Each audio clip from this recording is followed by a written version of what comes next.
Welcome to COIQ, where you learn how health innovators maximize their success. I'm your host, Dr. Roxie, founder of Legacy DNA and international best-selling author of How Health Innovators Maximize Market Success. Through candid conversations with health innovators, early adopters, and influencers, you'll learn how to bring your innovation from idea to startup to market domination. And now, let's jump into the latest episode of COIQ. Welcome back, COIQ listeners. On today's episode, I am speaking with Kelli Murray, who is the CEO of MedSpeaks. Welcome to the show, Kelli. Hi, Roxie. Thank you.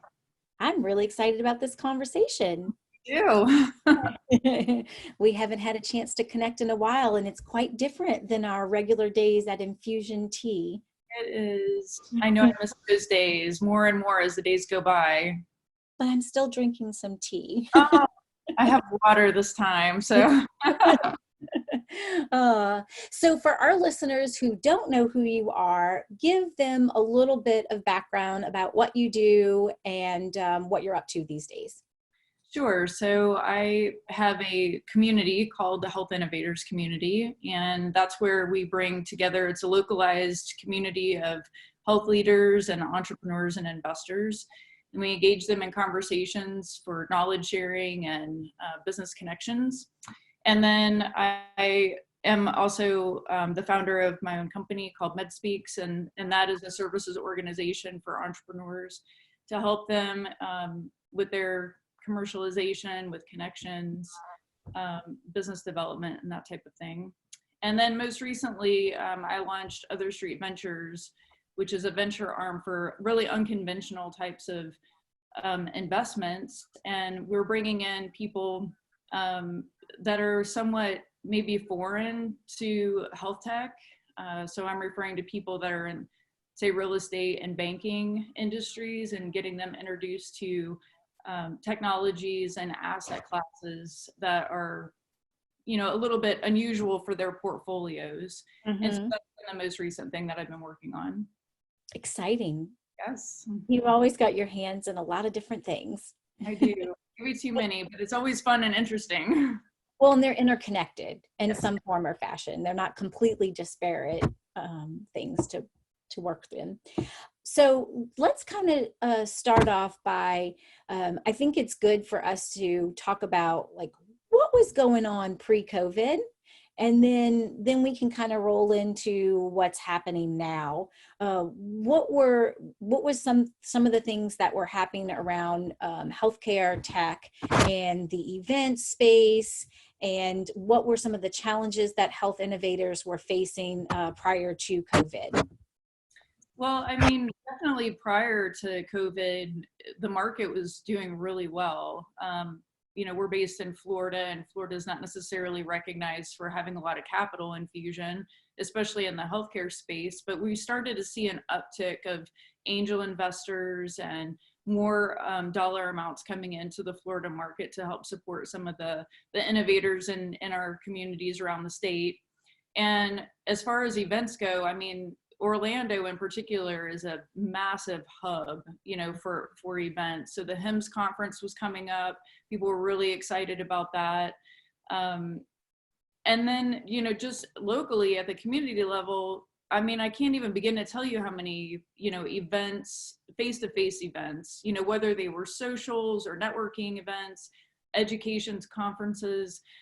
There was just a lot of diversity. I think that was the thing that I recognized the most. There was a lot of diversity, and there was a lot of quantity, high volume of activity that was happening here. And now we take a look at what's happening during COVID. Yeah. And everything has, as everybody knows, everything is just, it kind of felt like, oh, we hit pause. And now it doesn't feel like it's like we're just on pause anymore. I mean, these every day that goes by, I think everyone's anxiety starts to grow, because those connections, that activity, the volume of dollars that's active right now has really just come to a halt.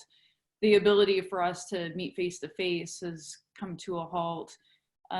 people's ability to sustain their employees and to be able to scale their businesses has come to a halt. So times have definitely and dramatically changed. Yeah. Yep. So, what are some of the challenges that you're hearing specifically, right? So I think previously we talked before, you know, a lot of people trying to figure out like product market fit and trying to raise money. Are those some of the same, you know, challenges that folks are facing today, or is it really different in how they're maybe needing to pivot their businesses? I think that it's, you know, product market fit, as you are an expert at, that's always a challenge, no matter really kind of what industry you're in, but especially in the healthcare space. I think a lot of the people that I engage with now doing check-ins, it's a matter of being able to stay relevant. Yeah. Which again falls into that market fit challenge. It's like, how does my business fit into today's environment? You know, if you're not, if you're a services company that relies on, you know, that face-to-face, like you actually need to go into a place to deliver a service. Well, how can you do that now? Mm-hmm. If you're a telemed company, well, life is probably pretty good. Do you know what I mean? If you have a product in a good way. yeah, if you can source a product and have it shipped and delivered to a consumer, you're probably doing okay. Mm-hmm. But I feel like those service industry specific companies are really struggling now to find ways to stay relevant. And it's probably going across the board right now. It definitely doesn't feel like there's a lot of like business to business activity happening. And so I think the relevance factor is a really important one, because I think the messaging around like the content that's being produced, how you're going to stay relevant when we do kind of buoy back up into, you know, the America's open for business again, like how do you sustain yourself and your message in a relevant way that's meaningful, that isn't asking for something from somebody else. I think that you're still finding people doing sales calls, and there's still going to be a place for that, I think. But you have to meet people where they're at right now. And I think that's where a lot of young companies, early stage companies, are really struggling to find some agility and relevance in the market right now. Yeah. Yeah.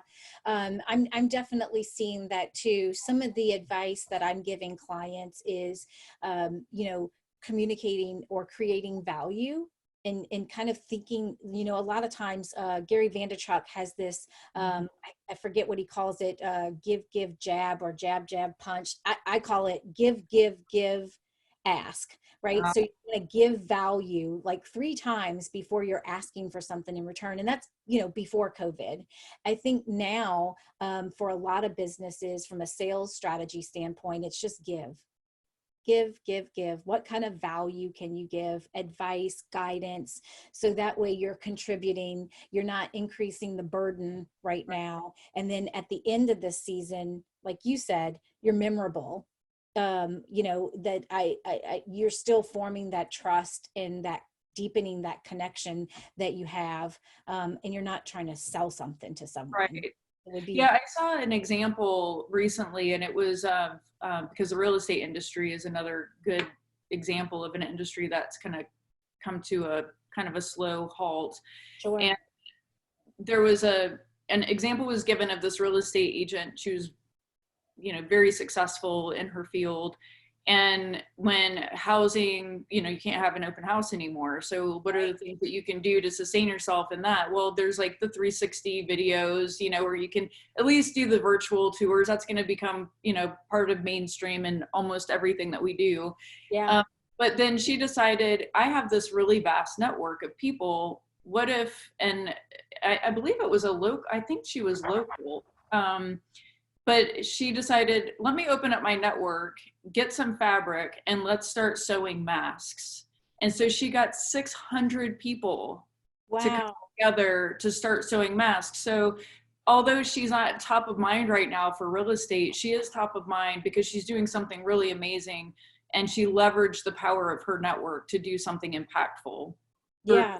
for people. You know, there is no ask. She's not saying, you know, It's 12:30. let me sell your home, or are you in the market to buy? It's how do I give back to my community? How do I help save lives and protect people? I think that says a lot. Yeah, just being human, right? Right. I mean, because at the end of the day, we're all just people. Right. And people are worried about paying their rent, or paying their mortgage, or feeding their kids, or filing for unemployment and not being able to get on the unemployment system. I mean, you have to meet people where they're at, whether it's in a good economy or a bad economy. And this is a really unknown economy right now. So, you know, I think this is the time, I truly believe, when people get really innovative. You know, you got to get creative. How do you stay relevant? How do you make an impact on people? And I think we're starting to see some more examples happening around the country. Yeah, that thing that's been going around, I don't know who put it together, but the toilet paper, the toilet paper roll that talks, and it's like, I'm really popular right now. I mean, like, you're just seeing some really incredible creative things coming out. I have not seen that, but I need you to send it to me. I'll have to send it to you. It is absolutely hilarious. And Yeah. I'm getting low, by the way. Oh, yeah, me too. Can't find any. Not panicking yet, but. Group here too. There's an artist, and his name's Jim Hobart, and his wife Beth. They collaborated with somebody also in the Orlando community, and they simply did an ask. They said, why don't we, you know, this is what we want to do. We want to put together a thank you message for all of the healthcare workers, the service delivery folks, people that are maintaining our grocery supplies, you know, picking up our trash and recycling. You know, how can we convey a message out that shows that we're Orlando strong? And all they did was ask for volunteers. And literally within a couple of days, they had over 150 submissions from people that were, you know, giving thanks, you know, and recognizing.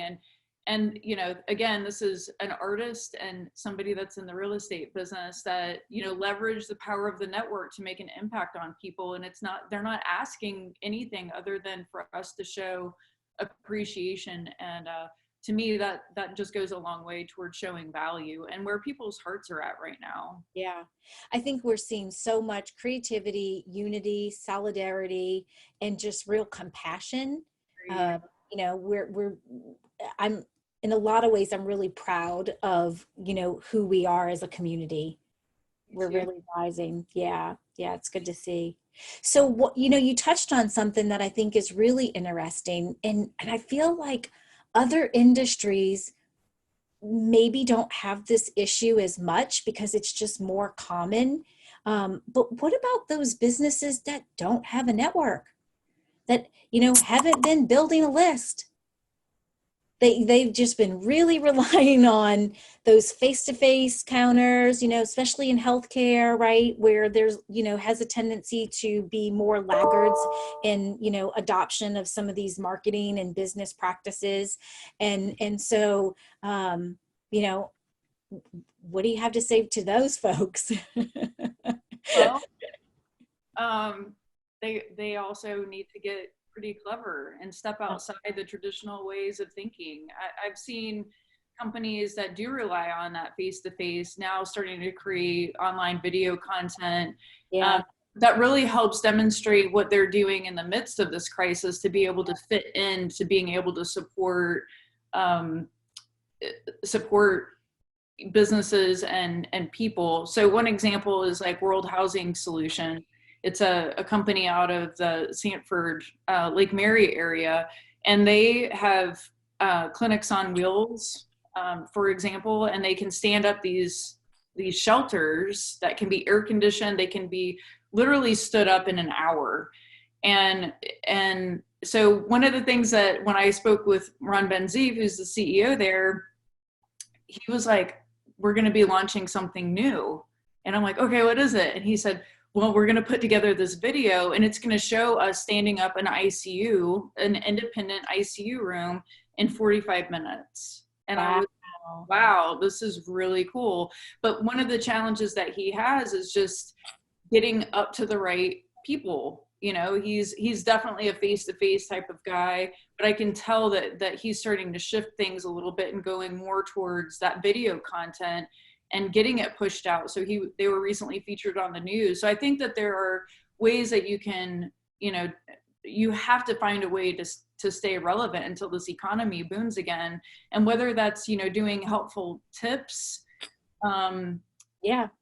you know, another example I can give you is just what we're doing. So on the Other Street Advisor side, which is a brokerage company that I'm a managing partner in, we broker manufactured housing communities, and we also own manufactured housing communities.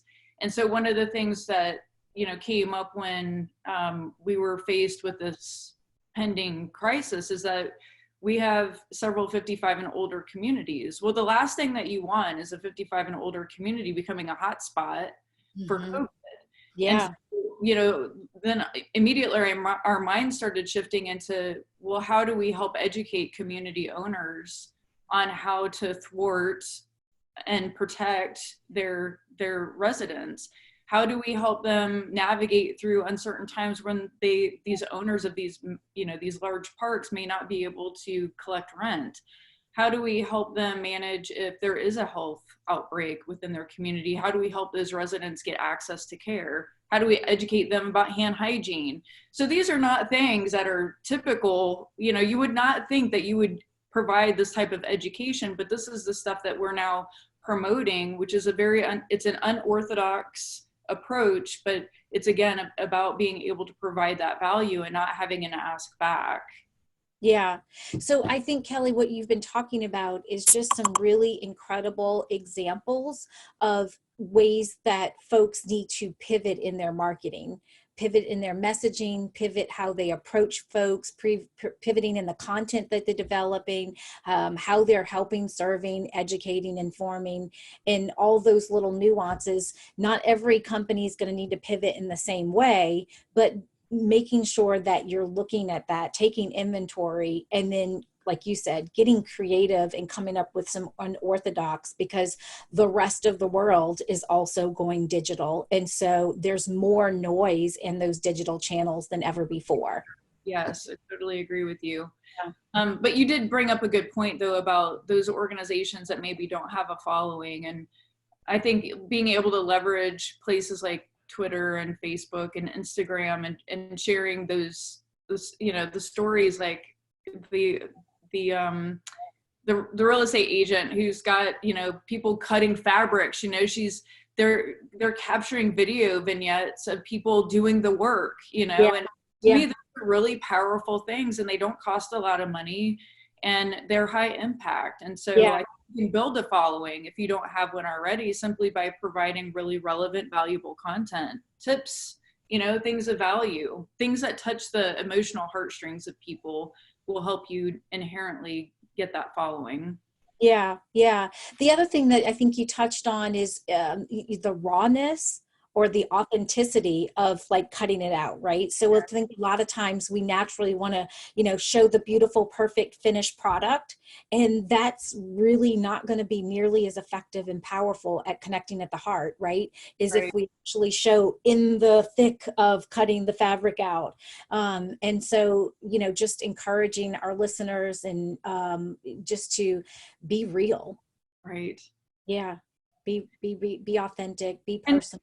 And think about, like, I think people might be surprised at who they have in their network, you know, who they can reach out to, because so I serve as the entrepreneur in residence for UF Ventures out of Gainesville, and one of their licensing experts, you know, she reached out and said, you know, this is something that we're doing to create, we've got this design for masks, and we have a relationship with Ford Motor Company.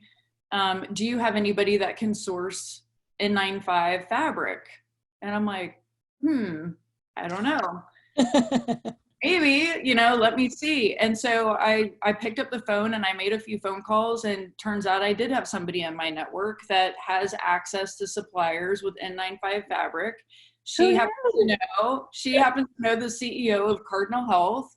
She and, you know, the person at UF Ventures get on a phone call. They have now introduced Cardinal Health and Ford together, to start seeing where they might have some synergies. And so, there's nothing in that for me except, oh, wow, I put some goodwill out into the world. I was able to leverage my network. And, if it produces even 1,095 masks, I will be, glad to have done my part. And so you might be surprised. I mean, I think it's just, when somebody asks me the question, I'm like, I don't know fabric suppliers.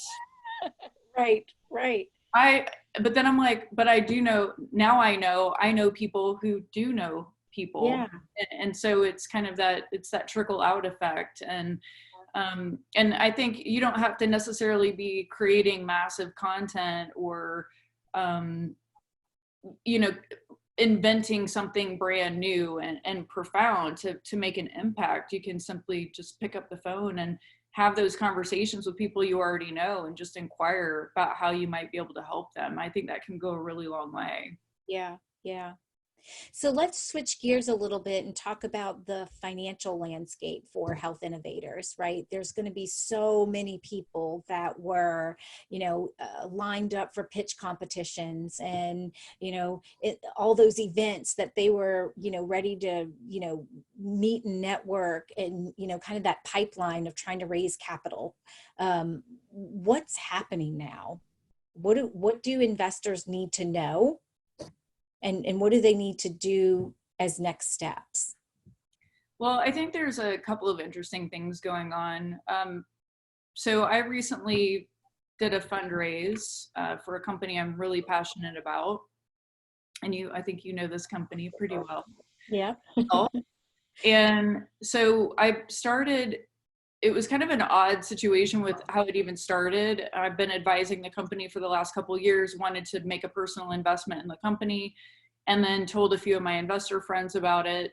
And they wanted to hear about the company too. And this was 6 months ago when the process started. So you could never have anticipated 6 months ago that we would be facing a respiratory disease. This happens to be a respiratory product. Yeah. And, it was a very interesting experience going through, it's already hard enough to raise money. I mean, you really have to have something with a very clear message, purpose, and return. There just has to be that vision and people that can execute. There's all these different components that go into making something successful. And all those things really need to almost lock in step in order for an investor to get their checkbook out and write any dollar amount. Yep. So as we started kind of going down the 6-month adventure of trying to syndicate for Air Health, the conversations definitely started to change over time, especially once in January, the COVID thing started to rear its early head in the US. And then as the months ticked by, it started to get even more interesting because people that were very firm on their investment 2 weeks prior were now starting to flake. Mm-hmm. And I'm trying to keep this thing together because I have a minimum that I have to hit in order to get lead investor terms. And so I'm like, well, I believe in this product. And either they just had to either believe in it or they had to step off. Yep. So I was trying to piece things together, and I even allowed people to go beneath the minimum simply to keep them in the deal. And I had to remind them, this is how the company is responding to COVID. This is how it has a market fit. Here's how it's going to have a long-term need in this space. And so there was a lot of work that had to be done just to reassure investors that despite what was happening in the stock market and that they were losing money, that they still needed to write me a cash check in the midst of everything. So we're going through like what could potentially be the worst economic crisis in history. Yep. And I still closed my round. Wow. I still closed it. I didn't think I was going to get it done. Awesome, Kelli. That's so awesome. With 17 angel investors. All angels willing to cut checks, of all different types of sizes. But I did, it just, to me, it just showed me that, even in an unknown time, you can still raise money as long as your product and your message and the fit is spot on. And so I didn't have any attrition. Mm-hmm. as a result of it. I had one, I take that back. I had one that came back and said, my accountant said I would be crazy to invest right now. And I said, well, any accountant would say that right now. Do they know what you're investing in? Right, Well, right. no, they don't. Okay, well, I moved on. I closed my round anyway. But I do think, and I have other investments that I've literally just pushed the pause button on. And it's simply because I don't know, and this is what investors are wondering. They don't know what's going to happen with the economy. Is this going to be a 6-month economic hit? Is it going to be a 12-month? Is it going to take years for us to recover? Right. And when you're looking at investing in a company, you have to look at how much runway do they have. And if they're relying solely on investor dollars, meaning that they're not going to have the revenues to supplement. Yeah. Yep. Mm-hmm. I mean, you could be dropping money into a black hole that, you're never going to see a return out of it. I mean, in all likelihood, you could lose your money. So for those organizations that don't have relevance right now, and they are in the midst of trying to fundraise, they're going to have to get really lean. Mm-hmm. They're going to have to get real lean, real creative, and figure out how they can stretch that runway so that they can sustain themselves through however long this is going to be.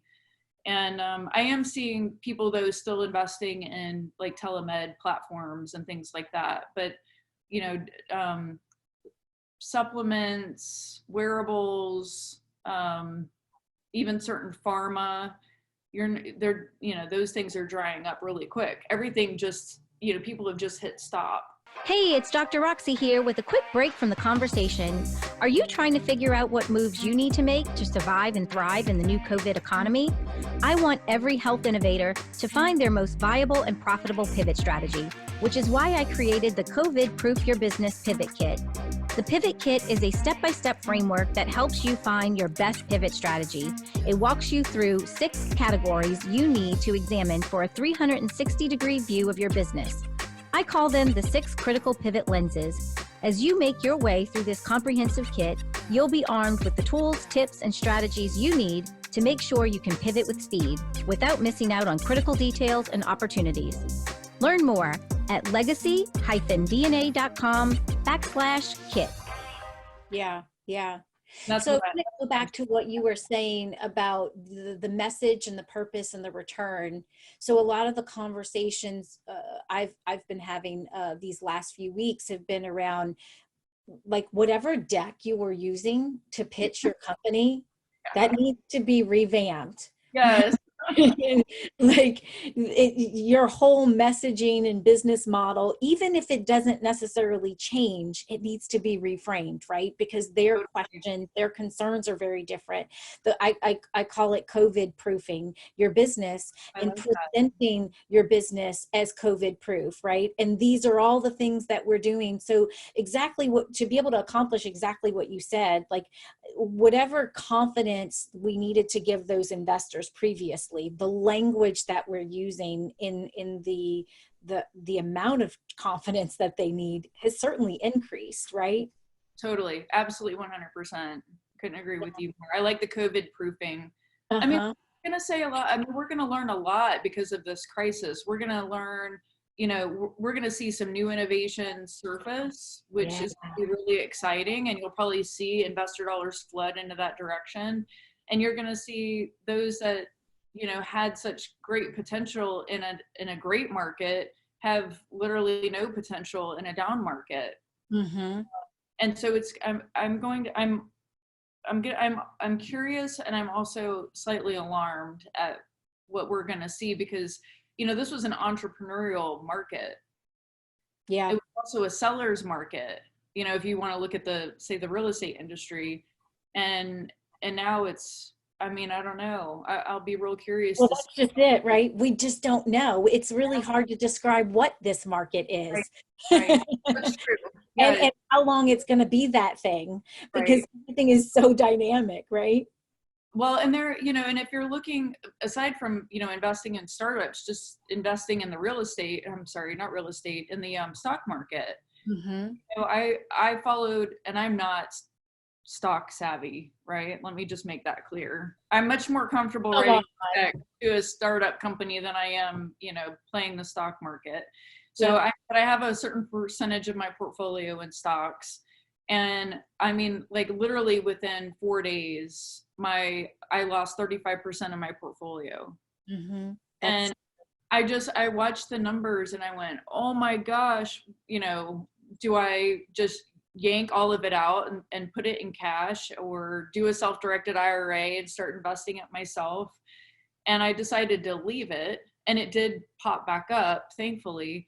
But there's a huge opportunity in the stock market for those companies that have sustained themselves over the last 100 years and their stocks have just tanked right now, to potentially invest in that, knowing that over the next 20 years, you're going to see, hopefully you'll see that kind of resurface, like in the American way, Right. we dip and then we peak and then we dip again and we peak. So, I think the same can be said even when you're talking about young companies and investing in them.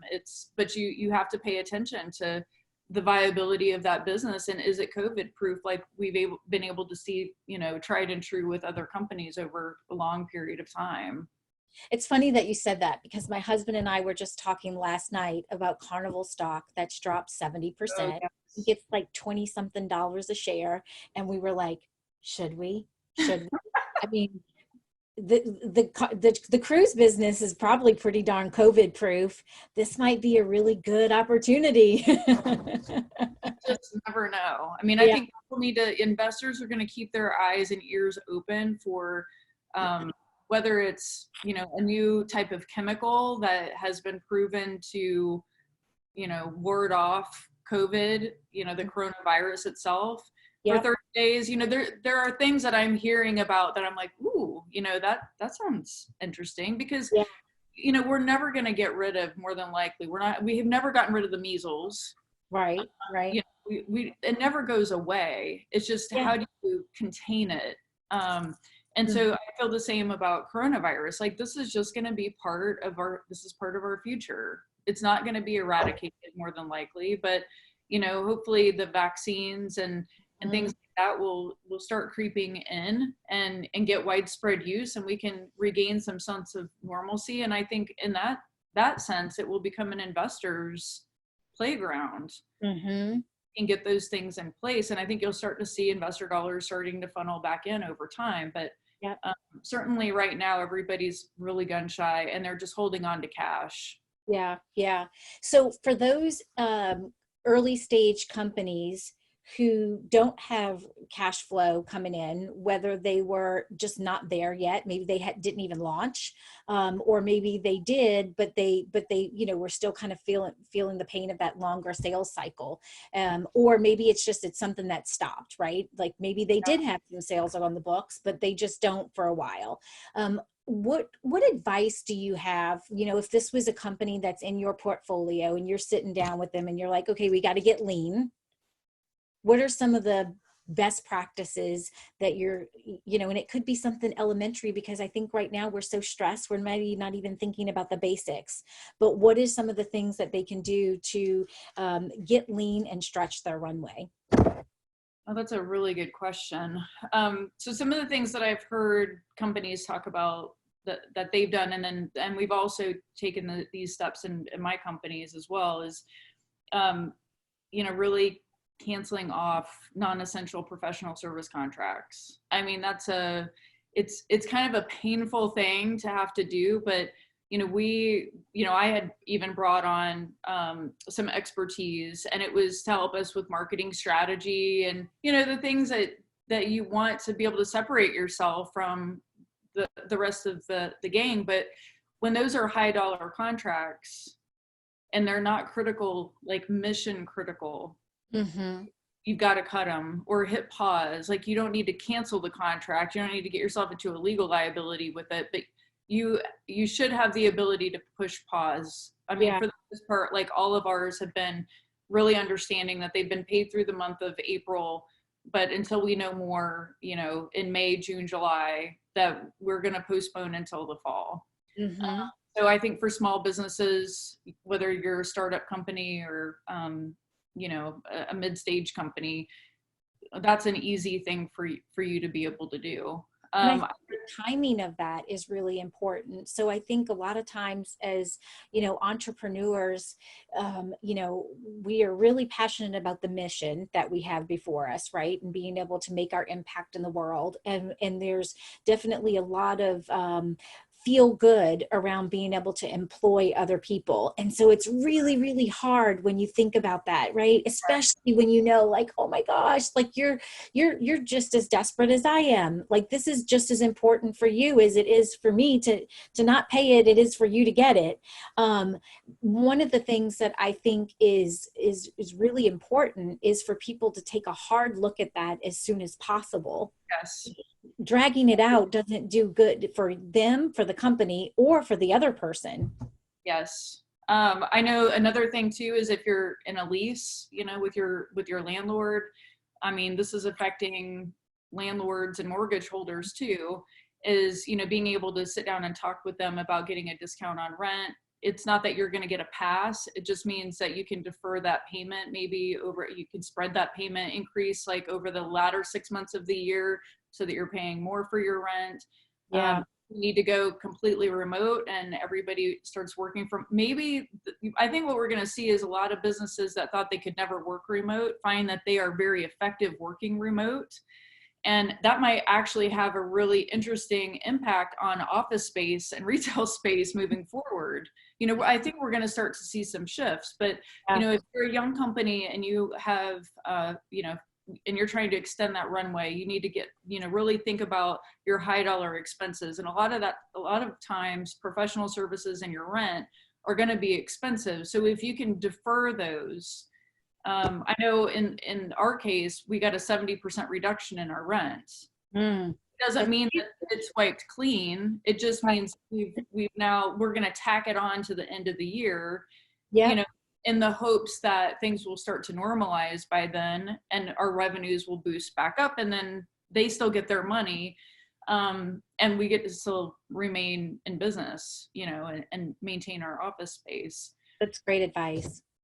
So, but I definitely do agree with you. I think people need to go through line by line and really now is the time for, I mean, think about who's able to work right now. It's essential employees, right? Those are the people that are allowed to go to the front line. They're essential to like our survival, to receive healthcare, to receive food, to go get medications, things like that.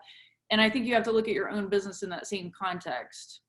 What are the essentials? And it's painful for all of us. Another business that I'm a partner in, I mean, we had to literally tell 25 employees that they needed to go ahead and file for unemployment. That's a difficult day. That was a really hard day because, you know, everybody's just been kind of sitting in limbo for the last couple of weeks. And then we're like, well, we can't pay you anymore because we are a service industry. We rely on foot traffic and cash flow in order to pay our labor. And when that stops, when you cease to have that, you know, those monies coming in, you have to take advantage of the programs that are available out there. And so even for startups or young companies that maybe are not revenue producing, they should still consider applying for the disaster grant. You know, there's a grant and a loan program specifically around disaster relief. And even if they, you know, for their independent contractors can also file for that relief. And, you know, that's another thing, even with our independent contractors that we've hired for one of the businesses, we've had to go back and say to these independent contractors, we'll continue to pay your salary, but it will be on loan. So basically, it's going to be an IOU to the company, but it's because they're essential employees, but because we're not producing revenue, we're still going to continue to work our business. We're still going to be doing underlying functions that will, when we do start to bubble out of this, it will pay forward. But those independent contractors are going to be on a loan back to the company and they may never be able to pay. We recognize that, but, you know, we are being eternal optimists here and, you know, and saying that we're in an industry that we think has been able to rebound successfully year over year. and we're willing to go ahead and put these loans out there in order for people to be able to, pay their rent and pay for food and medical costs for them and their 4 kids. I mean, that's the hardest part for me, is that we have people that we have worked with for years that have been loyal to us. And I know that that's, it doesn't matter how old your company is, you've got people that you're loyal to and that are loyal back. And so you want to be able to do everything that you can. You don't want to turn your business in. There have been conversations about that too, like being able to really recognize that you're not going to be able to stretch that runway, and knowing when to just go ahead and shut her up. Oof. That's been a hard conversation to have too, but my team and I have had to have those conversations. Do we close our doors? So I think that is really mission critical too, right? Like taking a inventory and being really realistic. Do I have a viable business still? If I do, what do I need to do to stabilize? Right. But I think that first question that we're talking about now is, do I even have a business? And that's a really, and I think you kind of need a thinking partner to make that decision, because it's going to be hard to decide that for yourself. It's a gut punch. But when, we had to have our Zoom call with me and several partners, and I was the one that brought it up. Unfortunately, I don't think that's where everybody's headspace was. Everybody's headspace was like, how do we sustain ourselves? And I'm like, but have we asked the question, if we cannot open our doors for the next 6 months, is it worth it in the long term because of the type of business that we're in? Is it worth it to take out a loan? There's the Paycheck Protection Program. Do we want to actually put $200,000 in debt? That was the amount that we were looking at taking a loan for. Is it worth it? Are we going to be able to repay this back? Is our business, which is in one of the businesses I'm in, it's a disposable income. It's a disposable income dependent business. Mm-hmm. So if people don't have disposable income, then where does that leave our business? Right.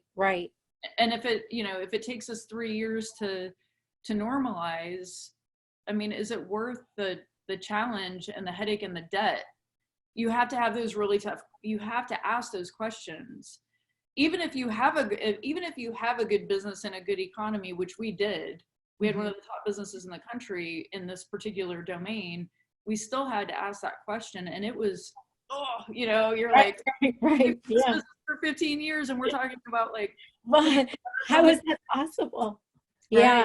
It reminds me of that clip that I saw on the news a few weeks ago where, oh my gosh, it was just heartbreaking. This pizza business owner was talking about how he made a loan for $50,000 to be able to continue to pay his employees, even though they couldn't work.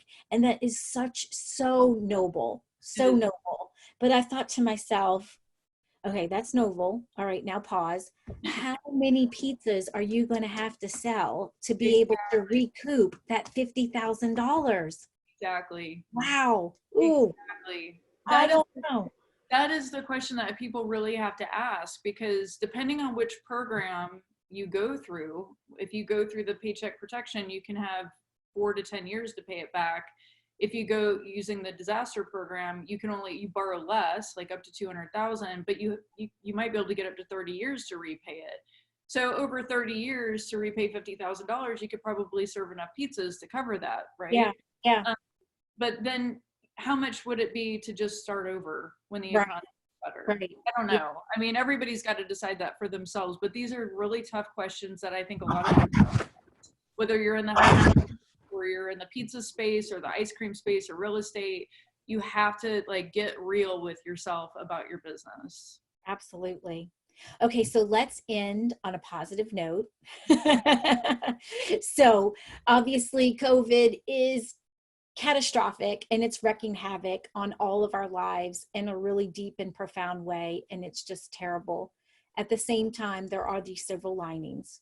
So what are some of the good things? And you touched on some of them, but what are some of the exciting and good things that you think could possibly come out of this this chaos that we're living in? Oh gosh, I could go a few directions with this, I think. I mean, from a personal standpoint, I can't help but think that maybe this downtime is going to help people acknowledge the things that really matter, you know, and our nation is known for not taking paid time off and sick leave. We're known for not getting enough sleep. We're known for not getting enough quality time and with our families, for eating out a whole lot. Convenience. And now, you know, we're home together. We're cooking together. We're going for walks together. We're exercising. These are all good things. These are all silver linings, in my opinion. And it's not the case for everyone, I know, because it depends on how isolated and lonely you are. You know, Right. if you have a family, if you have a roommate, if you have a partner, those things can certainly help.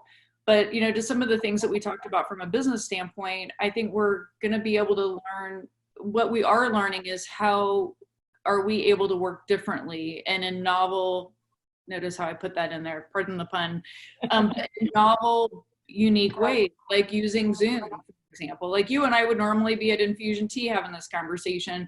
Right.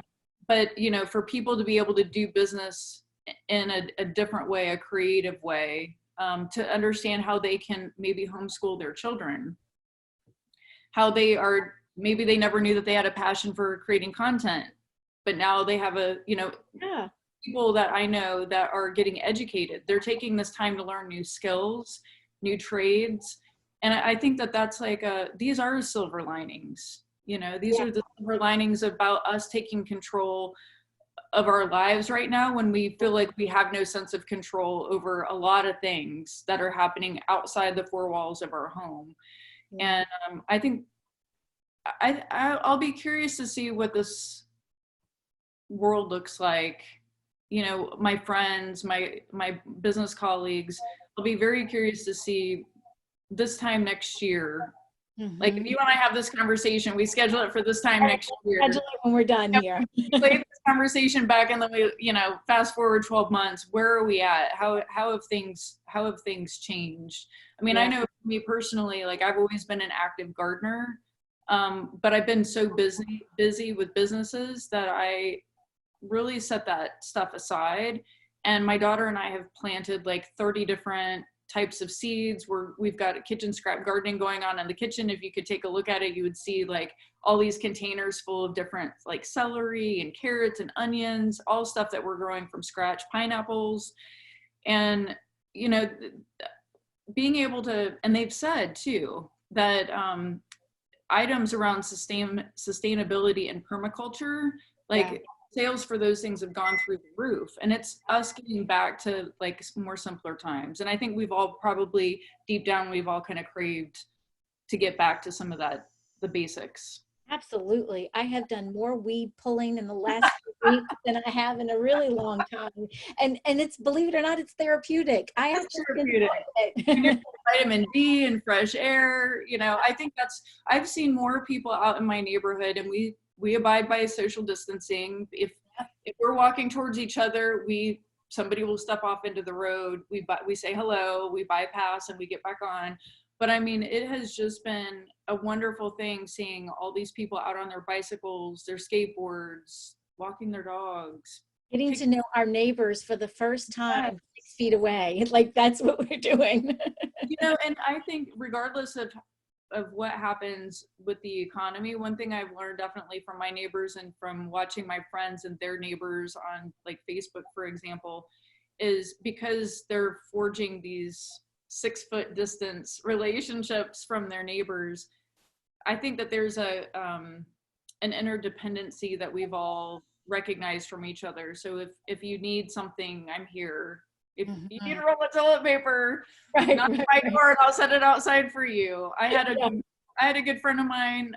She showed up in a Spider-Man mask, high heels, and a beautiful fancy dress, in a paper bag with fresh bread that she made, because I didn't want to leave to go to the store to go, you know, buy bread for my daughter's PBJs. And so she just showed up and delivered. You know, it's just it's those types of things where, you know what I mean? Like I feel like in this day and time, like it's so important to have each other's backs, and whether it's in business or it's just neighborly, or if it's, you know, family and friends, that those are, so to me, that's probably the most beautiful silver lining out of all of this. Yeah, absolutely. Wonderfully said.